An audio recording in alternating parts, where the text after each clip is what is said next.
Hey, my name is Willie Lawson of fightbackmedia.com, fightbackmedia.com, fightbackmedia.com, and fightbackmediatv.com. Listen, I wanted to come to you this afternoon and pop this video in because I was reading an article while driving my car. I wasn't driving. I was driving. I read the headline. The headline was that teachers are leaving the education profession, and this is true. And teachers have always left the education profession, and but it seems like people are leaving in huge numbers now. People are. The article says they're dropping like flies, uh, dropping like flies. I don't know if that's true, but it makes a good headline.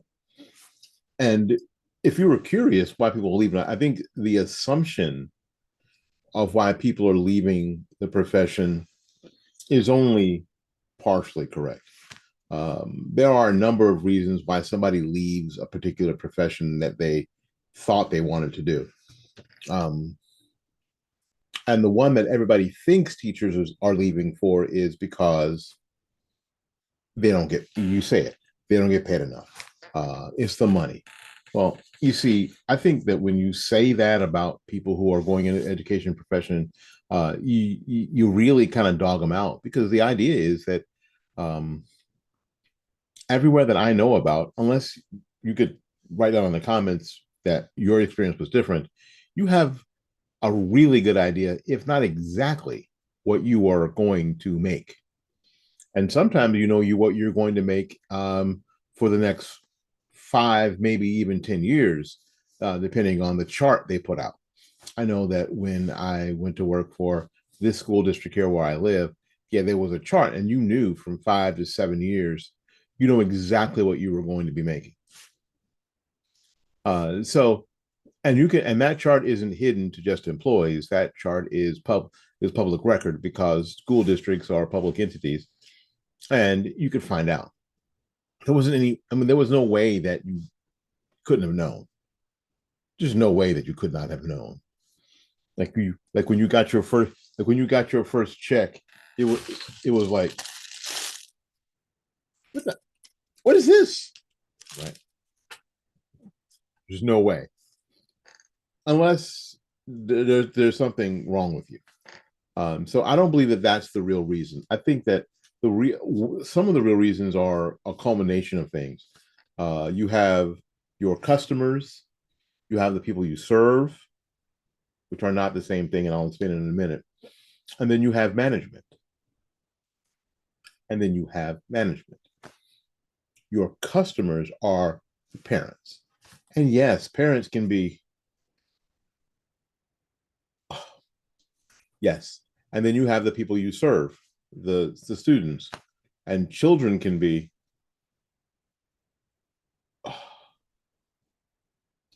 and then you have management. Now, I want to talk about management in the school, because people don't normally think about management the way that I'm going to explain it here. In the school, when we think about management, we think about restaurants, we think about department stores, we think about other kind of businesses. We don't think about management in that same sense inside the confines of a school. And there is lots of management, different layers of management. In a lot of places, you will have team leaders, and then you'll have department heads, and then you'll have assistant principals or deans. We used to call them deans back in the day. And then you'll have a principal.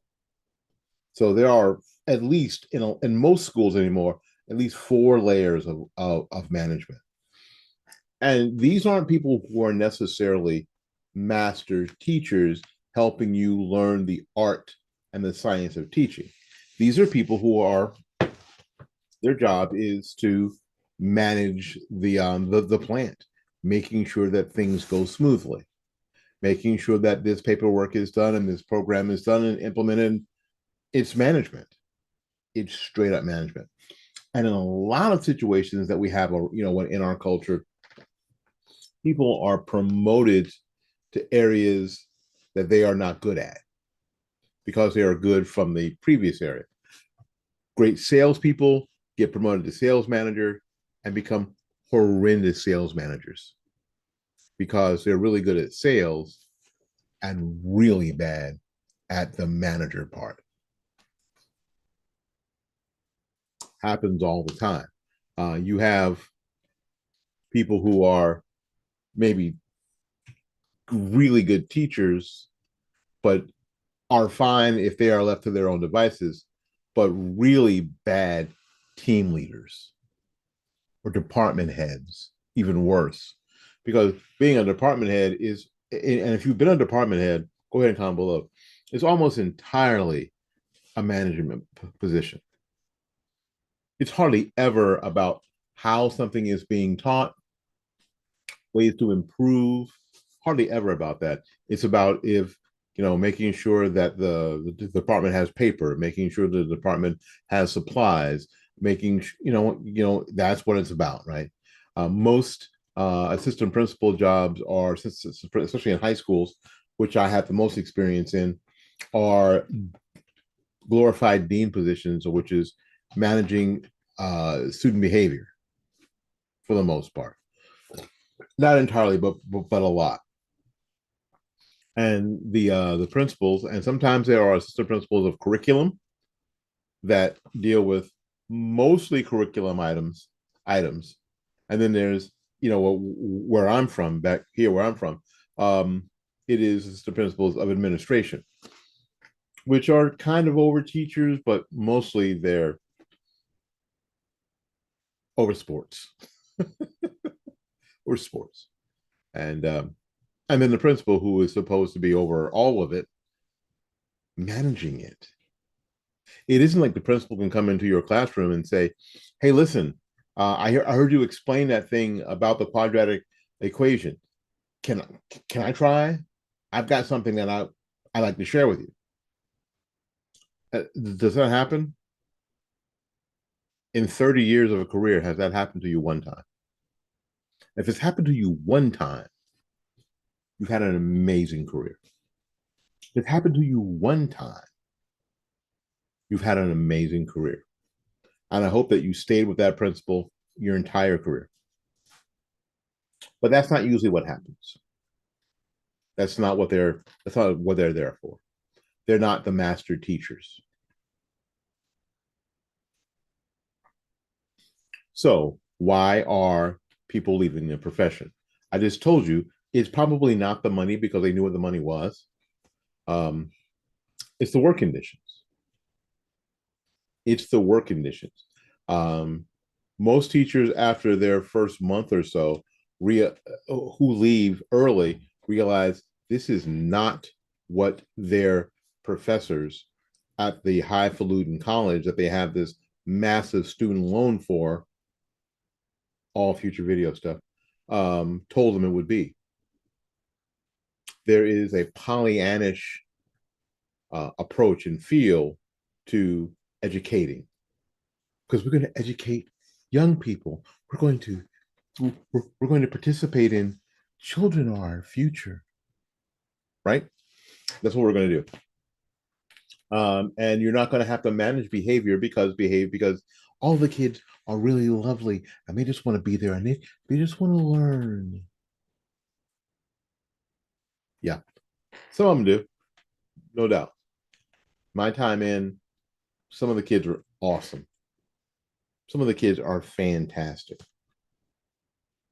And some of them, quite frankly, are monsters. Monsters. Some of them are absolute monsters, which makes sense because there are monsters in our society. They had to come from somewhere.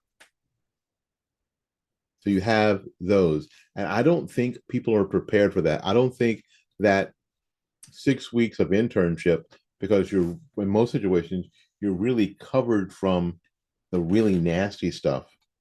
And some of y'all not. Some of y'all had internships where like, I'm just going to get a job and do it for a year and get out, right?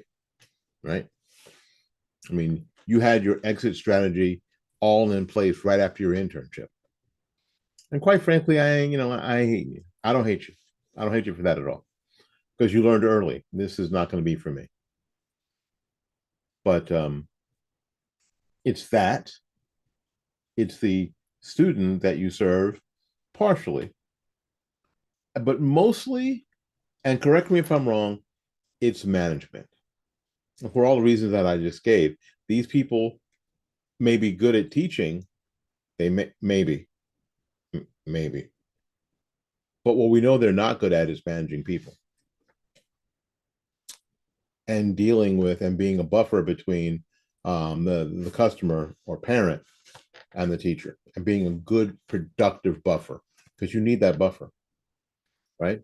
Like when you're in a regular business, your supervisor or manager should be that buffer between you, who have to face the customer every day, to be able to help you through all the process and processes in order to get to the desired result. But they're not good at that because they've had almost no training of management. They've had these ed leadership classes, which I'm just wondering what the heck do they? What do y'all talk? What do y'all talk about in ed leadership? Huh, beats me. But in any case, this is why teachers are leaving the profession. It isn't like they're not being treated like professionals by the people who are 8 years old who don't know any better, or parents, the customers. They're not being treated professionally by each other and their management. And being treated professionally isn't just about money. Come on, a teacher schedule off the chain. 9 months, 9 months in, 3 months out. You can plan the money because people have done it on a lot less. They've planned the money to where you work for 9 months and then you go out in the RV for 2.5 months, come back, get ready to do it again, send kids to college. People have done it with a lot less money. So it's not entirely about the money. It just isn't. We like to think it is, and we like to think it is because that's the thing that we think we could, if we just pay people more money, then they'll do it. They'll pour their lives out for enough money. So be careful when you say, well, if we just paid them a living wage. What we mean is if we just gave them more money, they would whore their lives out. Whore their lives out and just do it without complaining, even if it was a terrible situation. No, most times we have to change the situation and manage the expectation going in. We must manage the expectations going in. Schools need to be a lot more truthful, a lot more truthful, a lot more transparent about the situations that these young people primarily are coming into, and primarily young women are coming into. Make those situations a lot more palatable, and not just with more money, not just with more planning time, but actually changing the conditions of the factory so they're safer, changing the conditions of the management so they are better trained, so the management is better trained,